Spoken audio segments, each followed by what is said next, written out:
آپ نے یہ خبر تو ضرور سنی ہوگی کہ اسرائیل آج کل مسلم ممالک کے ساتھ اپنے تجارتی اور اقتصادی تعلقات بڑھا رہا ہے، جس کا اصل مقصد اپنی ناجائز ریاست کو تسلیم کروانا ہے جو لاکھوں مسلمانوں کی قربانی دے کر بنائی گئی تھی۔ یکے بعد دیگرے ہونے والے سفارتی دورے اور مسلم ممالک میں سرمایہ کاری اور امریکہ کے ذریعے دباؤ ڈال کر مسلم ممالک سے اسرائیلی ریاست کو منوانے کی مسلسل کوششیں جاری ہیں۔ حال ہی میں دبئی نے اسرائیل کو تسلیم کر کے یہ ثابت کر دیا کہ مسلمان حکمران اپنے اقتدار کو بچانے کے لیے یہودیوں کی پشت پناہی کر رہے ہیں اور سفارتی اور مالی مدد بھی کر رہے ہیں۔ 15 ستمبر 2020 میں امریکہ کی ریاست واشنگٹن ڈی سی میں ہونے والے معاہدے میں بحرین اسرائیل کو تسلیم کرنے والا چوتھا مسلم ملک بن گیا، جس کے بعد حال ہی میں سعودی ولی عہد سلمان بن عبد العزیز اور اسرائیلی وزیر اعظم کی خفیہ ملاقات نیوم سٹی میں ہوئی۔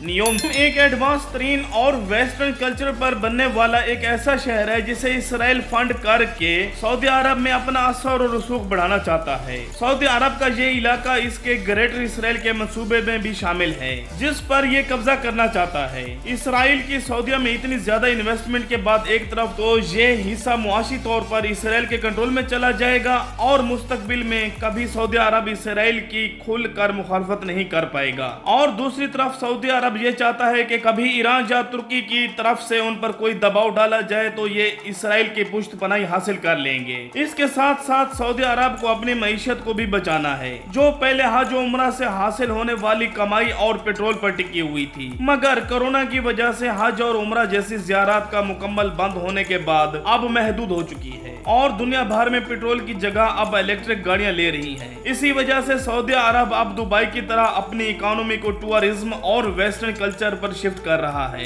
اس خفیہ ملاقات کا مقصد سعودی عرب کو ثالثی کے طور پر استعمال کر کے مسلم ممالک سے تعلقات بڑھانا ہے، اور اسرائیل کا مقصد اسلامی حکومتوں کو اس طرح سے گھیرنا کہ وہ کبھی اپنا اتحاد قائم نہ کر سکیں، اور نہ ہی یہ مسلم ممالک ایک جٹ ہو کر اسرائیل کے خلاف کوئی ایسی پالیسی نہ بنا سکے جو اس کے لیے خطرہ بن جائے۔ سعودی عرب مسلمانوں کے دل مکہ معظمہ اور مدینہ منورہ کا رکھوالا ہے۔ اس کے ہر فیصلے کو تمام مسلم امت عزت کی نگاہ سے دیکھتی ہے، اور یہ مسلمان کے اتحاد یعنی OIC کا سربراہ بھی ہے۔ سعودی عرب جس کی وجہ سے کئی مسلم ممالک اسرائیل کو تسلیم کریں گے۔ سعودی عرب مسلسل اس ملاقات کی تردید کر رہا ہے اور اسے افواہ کا نام دے رہا ہے، لیکن اسرائیلی وزیر اعظم کی فلائٹ ٹکٹ اور روٹ کی انفارمیشن سے یہ بات کنفرم ہو گئی ہے کہ واقعی یہ خفیہ ملاقات ہوئی ہے۔ اس کام کے لیے اسرائیل کی سازشیں بہت عرصہ سے جاری تھیں، مگر اب اس اچانک تیزی کے پیچھے ایک بہت بڑی اور اہم وجہ ہے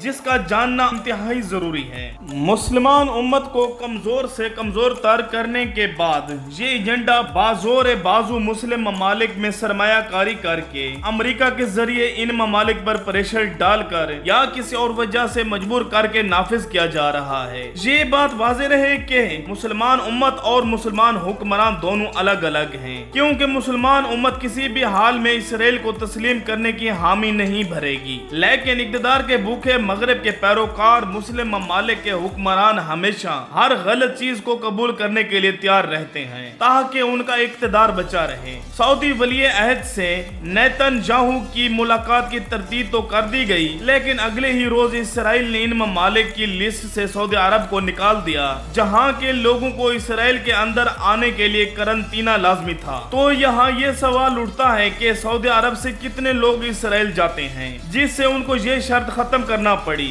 حقیقتاً یہ اس بات کا ثبوت ہے کہ سعودی عرب کے رویے میں نرمی ہے، اسی لیے اسرائیل نے بھی نرمی کا اعلان کیا ہے۔ امریکی سابق صدر نے اپنا کام کر دیا ہے جس سے مسلم امت میں دراڑ پڑ چکی ہے، اور اسرائیل کو اس کے اندر گھسنے کا موقع بھی مل گیا ہے، اور اس کمزور اتحاد کا فائدہ وہ ڈیوائیڈ اینڈ رول کی صورت میں اٹھا رہا ہے، یعنی ان مسلم ممالک کو ایک ایک کر کے الگ کرنا اور پھر ان کو تباہ کر دینا۔ جیسا کہ حدیث مبارکہ کا مفہوم ہے، آخری زمانے میں مسلمانوں کی تعداد تو بہت زیادہ ہوگی لیکن تنکوں کی طرح بکھرے ہوں گے، کیونکہ اللہ تعالیٰ ان کے دلوں میں وہن کو پیدا کر دے گا، یعنی دنیا سے محبت اور موت سے نفرت۔ اسرائیل ایک ناجائز ریاست ہے جس کو ہرگز بھی قبول نہیں کیا جا سکتا، اور یہی بات بانی